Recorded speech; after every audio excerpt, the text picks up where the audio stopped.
Hey all, it's Ayush and यार आज की वीडियो में आपको बताऊंगा about different types of AWS certifications and how to prepare for them. काफी लोगों ने मुझसे डाउट पूछा है कि AWS सर्टिफिकेशन के ऊपर भी वीडियो बनाओ, क्योंकि मैंने इससे पहले गूगल क्लाउड सर्टिफिकेशंस के ऊपर वीडियो बनाई थी, कैसे प्रिपेयर करना है, कितने टाइप्स के होते हैं, सारी चीजें आपको समझाई थी। अगर आपने वो नहीं देखी तो आप उसको भी देख सकते हैं। सो यार अब मैंने सोचा कि आपको AWS सर्टिफिकेशंस के बारे में भी बता दूं। तो चलिए वीडियो शुरू करते हैं। उससे पहले दो इंपॉर्टेंट चीज, पहली ये कि thank you so much 1K subscribers तक पहुंचाने के लिए इस पर्टिकुलर चैनल को।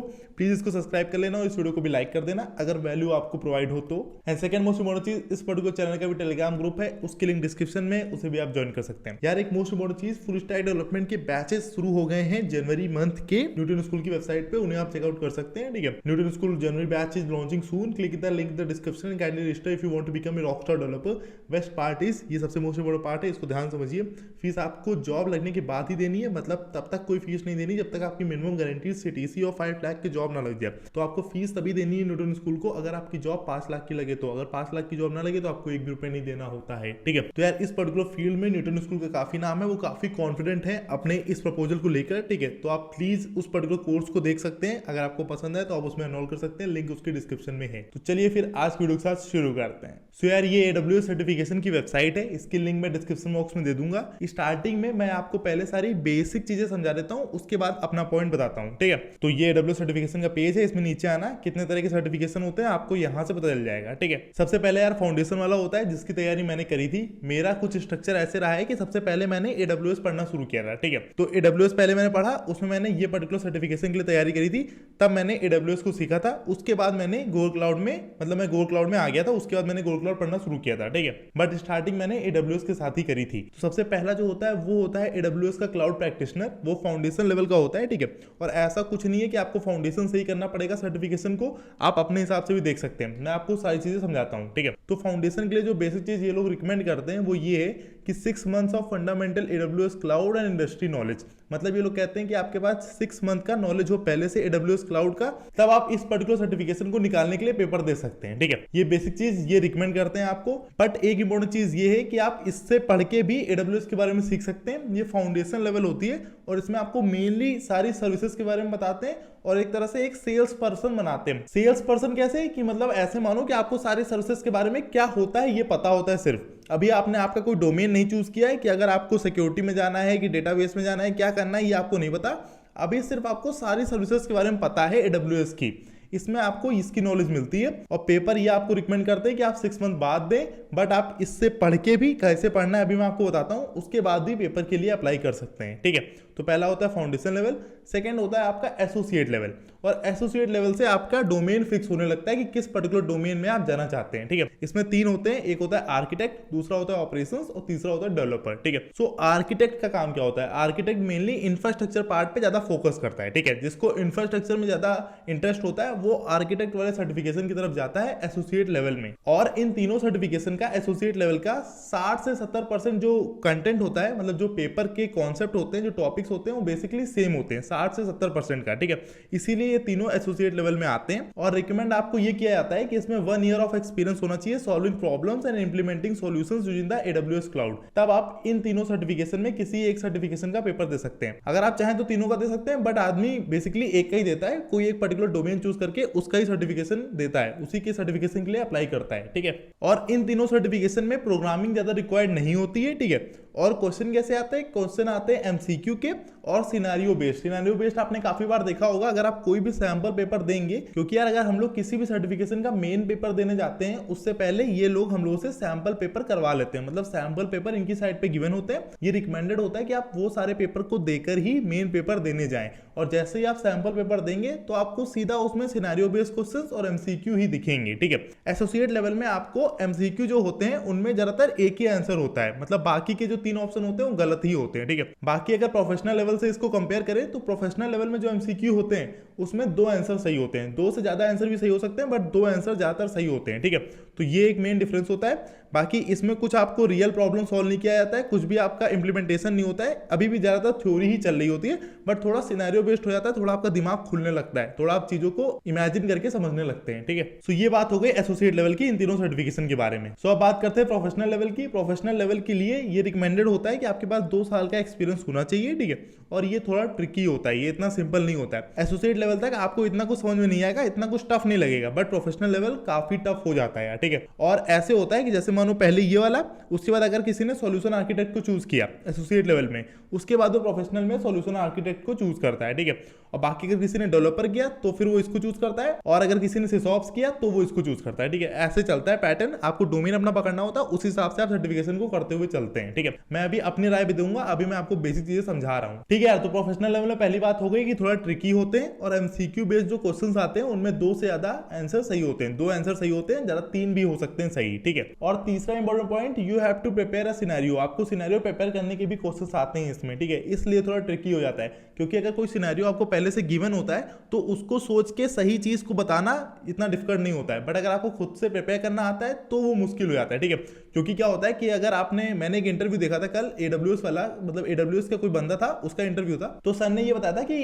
क्लाउड में बेसिकली क्या होता है कि कोई दूसरी कंपनी के साथ आपको क्लाउड में मूव कर रही होती है। कोई भी कंपनी मान लो, वो अपने इंफ्रास्ट्रक्चर को क्लाउड में मूव करती है, जिससे मतलब कॉस्ट कम देनी पड़े, काफी यूजेस होते हैं, काफी चीजें उसमें होती हैं। ठीक है, तो जो उन सर का काम था वो यही काम था कि वो उनको परफेक्ट जो उनका इंफ्रास्ट्रक्चर हो, परफेक्ट जो उनके लिए सिनेरियो हो, परफेक्ट जो उनके लिए डिजाइन हो, वो उनको रिकमेंड करके देते हैं। ठीक है, कि इनका वही काम था उस पर्टिकुलर AWS की जॉब में, मतलब जो भी उनका रोल था, मुझे रोल नहीं याद है, बट उनका काम यही था कि वो सिनेरियो डिजाइन करते थे डिफरेंट कंपनीज के लिए, जो भी अपनी कंपनी को माइग्रेट करने आते थे क्लाउड में। ठीक है, तो वो प्रोफेशनल लेवल सर्टिफिकेशन आप करेंगे तो उससे आपको सीखने को ज्यादा मिलता है। ठीक है, तो प्रोफेशनल लेवल में ये दोनों सर्टिफिकेशन होते हैं, सॉल्यूशन आर्किटेक्ट और डेवऑप्स इंजीनियर। डेवऑप्स के बारे में मैंने एक पर्टिकुलर वीडियो बना के रखी है, 2 वीडियो बनाई है, एक डेवऑप्स के सर्टिफिकेशन कौन से आप देख सकते हैं, कौन से करनी चाहिए आपको, और दूसरे पूरा पाथ बताया है कि कैसे आप डेवऑप्स की तैयारी कर सकते हैं, तो उसको भी आप देख सकते हैं। ठीक है, अब बात करते हैं स्पेशलिटी सर्टिफिकेशन की। इसमें क्या होता है, इसमें कोई पर्टिकुलर डोमेन है आपका, उसमें आपको पेपर देना है। ठीक है, बेसिक चीज ये है, उसको आपको पढ़ना है। जैसे मानो अगर आपको लगता है कि आपको नेटवर्किंग साइड में जाना है, तो आप एडवांस नेटवर्किंग का जो पर्टिकुलर डोमेन है, मतलब इसी पर्टिकुलर डोमेन से सारे क्वेश्चन होंगे इस पर्टिकुलर सर्टिफिकेशन में, ये पर्टिकुलर डोमेन की सारी बातें होंगी, एक तरह से सिंपली ये समझो। ठीक है, इसमें पर्टिकुलर डोमेन बना दिए जाते हैं इस पर्टिकुलर सर्टिफिकेशन में। इसमें 5 सर्टिफिकेशन होते हैं, और 5 सर्टिफिकेशन में अलग अलग डोमेन होते हैं। एक है सिक्योरिटी वाला, एक मशीन लर्निंग, एक डेटाबेस, एक एडवांस नेटवर्किंग, एक डेटा एनालिटिक्स। तो इस हिसाब से आप अपने आप को चूज कर सकते हैं, जो आपको पसंद हो उस पर्टिकुलर सर्टिफिकेशन की तरफ आप जा सकते हैं। मेनली इसमें ये देखा जाता है कि आप किस पर्टिकुलर जॉब के लिए अप्लाई करने का सोच रहे हैं। ठीक है, जैसे मानो अगर आपको AWS में सिक्योरिटी में जाना है, तो ये रिकमेंडेड नहीं है कि आप यहीं से शुरू करें। ठीक है, बहुत लोग क्या करते हैं, वो डायरेक्ट यहां से शुरू करते हैं, बट उसके लिए उनको बेसिक नॉलेज होती है, मतलब आपको इसकी नॉलेज हो, आप इसके लिए प्रिपेयर कर सकते हैं, आप इसके लिए पढ़ सकते हैं, बट जरूरी नहीं कि आप इसका सर्टिफिकेशन भी दें। ठीक है, डायरेक्टली आप यहां से अपने फाउंडेशन नॉलेज ले ली, उसके बाद आप एक पर्टिकुलर डोमेन को पकड़ के उनका सर्टिफिकेशन निकाल सकते हैं, उस पर्टिकुलर डोमेन की ही तैयारी कर सकते हैं। ठीक है, ये बेसिक मेन फंडा होता है, और ज्यादातर इसकी वैल्यू काफी ज्यादा होती है। आप एक पाथ को भी फॉलो कर सकते हैं, ये आपके ऊपर डिपेंड करता है, बट अगर किसी के पास उतने पैसे नहीं होते हैं, क्योंकि यार हर एक पर्टिकुलर सर्टिफिकेशन 7,000 से 15,000 के बीच में होता है। ठीक है, तो अगर किसी के पास इतने पैसे नहीं होते हैं, किसी को बस 1-2 सर्टिफिकेशन करने हैं, तो रिकमेंडेड ये होता है कि आप कोई एसोसिएट लेवल या कोई प्रोफेशनल लेवल का एक कर लो, और उसके बाद इन 5 में से जो पर्टिकुलर आपका डोमेन हो उसमें से एक कोई कर लो। ठीक है, ये चीज रिकमेंडेड होती है, और इस हिसाब से सारे सर्टिफिकेशन घूमते हैं AWS के। ठीक है, आई होप आपको समझ में आ गए होंगे। टोटल ये सारे सर्टिफिकेशन है, मैंने आपको पाथ बता दिए। अब मैं आपको समझाता हूं कि इसमें प्रिपेयर कैसे करना है। एक एग्जांपल दूंगा, बाकी आप खुद समझदार हैं, वैसे ही बाकी चीजें करनी होंगी। ठीक है, कैसे प्रिपेयर करना है, कैसे पढ़ना है, सब कुछ प्रिपेयर करने के लिए, पढ़ने के लिए ये लोग फ्री में आपको पढ़ाते हैं। जैसे गूगल क्लाउड खुद से पढ़ाता है फ्री में, बस कॉस्ट होती है सर्टिफिकेशन देने की, वैसे ही सेम AWS में होता है, आपको पढ़ाते हैं फ्री में, बस आपको कॉस्ट देनी पड़ेगी जब आप उनके सर्टिफिकेशन के लिए पेपर देने जाएंगे तब। सो यार उसके लिए मैंने ये पर्टिकुलर पेज ओपन करके रखा है, आप यहाँ पे आ जाएंगे, मैं लिंक डिस्क्रिप्शन में दे दूंगा। ठीक है, तो what is an AWS certification, I hope आपको समझ में आ गया होगा, बाकी आप इसको पढ़ सकते हैं। ठीक है, अब जैसे यहाँ मानो फाइंड रिसोर्सेज बाय एग्जाम, इसमें सेलेक्ट कर लो कौन से पर्टिकुलर एग्जाम के लिए पेपर देना चाह रहे हो। ठीक है, मैं फाउंडेशन वाले का करके दिखाता हूँ, इसमें ये सेलेक्ट करो, बस ये अपने आप वेबसाइट को रिफ्रेश करके आपके लिए पेज ओपन कर देंगे। ठीक है, यहाँ से आप शेड्यूल कर सकते हैं एग्जाम को। जब आप पेपर देने जाना चाहें तो आप शेड्यूल कर सकते हैं। अभी मुझे नहीं देना है, अभी मुझे पढ़ना है। ठीक है, तो इसकी कॉस्ट है $100 $100 $100 मतलब वही होगी 7500 के आसपास, और इसमें 90 मिनट का पेपर होगा। ठीक है, 65 क्वेश्चंस आएंगे, मल्टीपल चॉइस क्वेश्चंस होंगे, मल्टीपल रिस्पॉन्स भी हो सकते हैं। ये सारी चीजें आप यहाँ से पढ़ सकते हैं। ठीक है, और किसको ये पर्टिकुलर एग्जाम देना चाहिए वो सारी चीजें यहाँ पे लिखी हैं। ठीक है, इसको आप पढ़ सकते हैं। सारी चीजें मैंने आपको बता दी हैं। एग्जाम गाइड को आप डाउनलोड कर सकते हैं। ठीक है, और आप थोड़ा नीचे आइएगा, यहाँ पे सारी चीजें हैं। एग्जाम रिव्यू में डाउनलोड द एग्जाम गाइड, ये फ्री है। यहाँ से जो मैं सैंपल क्वेश्चंस की बात कर रहा था, पेपर देने से पहले आपको सैंपल क्वेश्चन देना चाहिए। और जब भी आपको लगे कि 100% सैंपल क्वेश्चंस में से आप एटलीस्ट 95 से 100 तक कर पा रहे हैं, मतलब मेरा ये रूल है, अगर मैं 95% कर रहा हूँ तो इसका मतलब सब सही जा रहा है। ठीक है, तो मैं मेन जो पेपर होता है, मेन जो सर्टिफिकेशन होता है, उसको शेड्यूल कर सकता हूँ, उसका पेपर दे सकता हूँ। बट अगर आप 80 से 90 के बीच में, तो आप मत दीजिए, थोड़ी और तैयारी करिए। एटलीस्ट सैंपल क्वेश्चन 95% सही होने चाहिए आपसे। ठीक है, तब जाके आप मेन पेपर अच्छा निकाल पाएंगे। अच्छा मतलब, ठीक है, पास तो आप हो जाएंगे, पासिंग बहुत कम होती है, पास आप हो जाएंगे।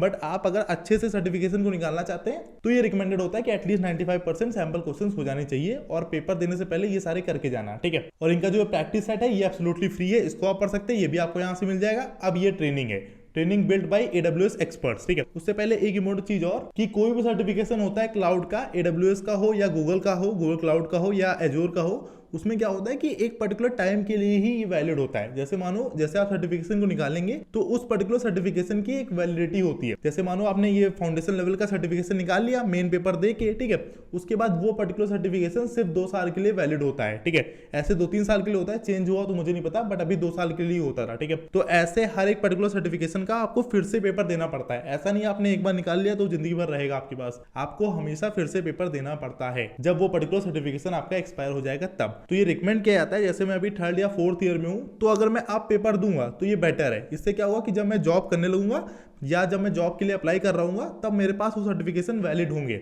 वरना अगर आपने पेपर पहले दे दिया 1st या 2nd ईयर में, आप दे सकते हैं, उसकी कोई प्रॉब्लम नहीं है, बट अगर वो फिर से एक्सपायर होगा तो आपको फिर से देना पड़ेगा। ठीक है, तो बेटर ये है जब जॉब्स के लिए अप्लाई करने जाओ तब पेपर दो। तो यहाँ से सबसे पहली रिसोर्स है ये एसेंशियल डिजिटल ट्रेनिंग, फ्री है AWS की तरफ से, इसको आप पढ़ सकते हैं। ये 6 घंटे का है यार, आराम से पढ़ लेना, कोई टेंशन नहीं है, सब कुछ समझाया इन्होंने। ठीक है, वेबिनार को अटेंड कर सकते हैं इस पर्टिकुलर सर्टिफिकेशन के लिए। ऑन डिमांड ट्रेनिंग है, ये ज्यादा मैं रिकमेंड नहीं करूंगा, बट आप इसको देख सकते हैं, ये भी अच्छी है। मैंने इससे पढ़ा था, ये सारी चीजें देखी थी। ठीक है, और जो AWS के टेक्निकल डॉक्यूमेंटेशन है उसको भी आप यहाँ से देख सकते हैं। ठीक है, सपोर्ट प्लान्स क्या होते हैं, जब आप पढ़ेंगे तो आप ये सब कुछ समझेंगे। ठीक है, और एडिशनल रिसोर्सेज अगर आपको चाहिए तो यहाँ से देख सकते हैं। एग्जाम वाउचर्स फॉर ग्रुप, अगर आपका पूरा ग्रुप है जो इस पर्टिकुलर सर्टिफिकेशन की तैयारी कर रहा है तो उनको एग्जाम के वाउचर्स मिल जाते हैं। वाउचर्स मतलब जैसे मानो कि इस पर्टिकुलर सर्टिफिकेशन को देने के लिए $100 था, $100 फीस थी, तो $100 आपको पड़ रहा था 7500 रुपीज का। ठीक है, तो उस हिसाब से आपको वाउचर मिल जाते हैं, जैसे 40% ऑफ के, 30% ऑफ के, तो काफी डिस्काउंट हो जाता है। तो फिर आपको सर्टिफिकेशन पड़ता है 4-5 हजार का। ठीक है, तो ये थोड़ा फायदा हो जाता है। और ये एग्जाम प्रिपरेशन के लिए रिसोर्सेज हैं, इस पे भी क्लिक करके आप देख सकते हैं। ये सारी चीजें मतलब इस पर्टिकुलर वेबसाइट पे आना, और मैंने आपको मोटे मोटा ऊपर की चीजें बता दी हैं, आप अंदर जाके देखना, बहुत चीजें आपको मिल जाएंगी। ठीक है, बेसिक जो ऊपर की चीजें थी मैंने आपको सारी बता दी, ये बेसिक मेन कंटेंट है। बाकी आप यहाँ से भी देख सकते हैं, काफी इंपॉर्टेंट चीजें इसमें लिखी हैं। ठीक है, तो ऐसे ही आपको करना है, आप वापस जा सकते हैं। अगर आपको किसी दूसरे सर्टिफिकेशन की तैयारी करनी हो, सेलेक्ट एन एग्जाम पे जाना, और ये मानो जैसे डेटाबेस वाले के लिए चाहिए, डेटाबेस पर्टिकुलर डोमेन के लिए मुझे चाहिए, तो मैं इस पर क्लिक करूंगा। ठीक है, अब यहाँ पे शेड्यूल एग्जाम, इस पर्टिकुलर एग्जाम के बारे में 180 मिनट 3 घंटे का पेपर होता है, 300 USD मतलब होगा आपका 22,000 का। ठीक है, तो ये इन्होंने अपडेट कर दिया, पहले यार ये 15,000 का था। ठीक है, और बाकी सारी चीजें आप यहाँ से पढ़ सकते हैं। Exam review, training, AWS white papers, frequently asked question, सारी चीजें आपको यहाँ से मिल जाएंगी। तो ये मेन बेसिक फंडा था। कितने तरह के सर्टिफिकेशन होते हैं मैंने आपको बता दिए, उनके सब टाइप्स बता दिए, उसके लिए प्रिपेयर कैसे करना है वो बता दिया। लिंक डिस्क्रिप्शन में दे दूंगा, आराम से आके एक्सप्लोर करना, थोड़ा टाइम देना, हर चीज अच्छे समझ में आ जाएगी। ठीक है, कोई डाउट हो तो कमेंट करके मुझसे पूछ लेना, और ये पर्टिकुलर चैनल को भी सब्सक्राइब कर लेना, और इस वीडियो को लाइक कर देना। अगर ये रिसोर्स पसंद आई हो तो कोई और टॉपिक हो जिसके ऊपर डिटेल वीडियो चाहते हो तो मुझे कमेंट करके बता देना, मैं इस पर्टिकुलर चैनल पे वीडियो बना के आपको अपडेट कर दूंगा। बाकी मैं इसके बाद 1-2 शॉर्ट वीडियो बना के जो इसकी अच्छी रिसोर्सेज है जहां से आप फंडामेंटली फ्री में पढ़ सकते हैं, उनके बारे में भी बता दूंगा। ठीक है, सो यार ये अपनी वीडियो थी, मुझे कमेंट करके जरूर बताना आपको कैसी लगी। ठीक है, और चलो इस पर्टिकुलर वीडियो को रैप अप करते हैं। उससे पहले 2 इंपॉर्टेंट चीज, पहली ये न्यूटन स्कूल की वेबसाइट से लॉन्च पैड इनिशिएटिव को चेकआउट करना मत भूलना, उससे आप अपने प्रोग्रामिंग स्किल्स को स्ट्रॉन्ग कर सकते हैं। ठीक है, फंडामेंटल प्रोग्रामिंग स्किल्स को कंप्लीटली फ्री ऑफ कॉस्ट है, तो उसे भी आप चेकआउट कर सकते हैं न्यूटन स्कूल की वेबसाइट से। सेकंड मोस्ट इंपॉर्टेंट चीज, इस पर्टिकुलर चैनल को सब्सक्राइब करना, इस वीडियो को लाइक करना। कोई और टॉपिक पे वीडियो चाहते हो तो मुझे कमेंट करके बता देना। तो चलिए अब चलते हैं।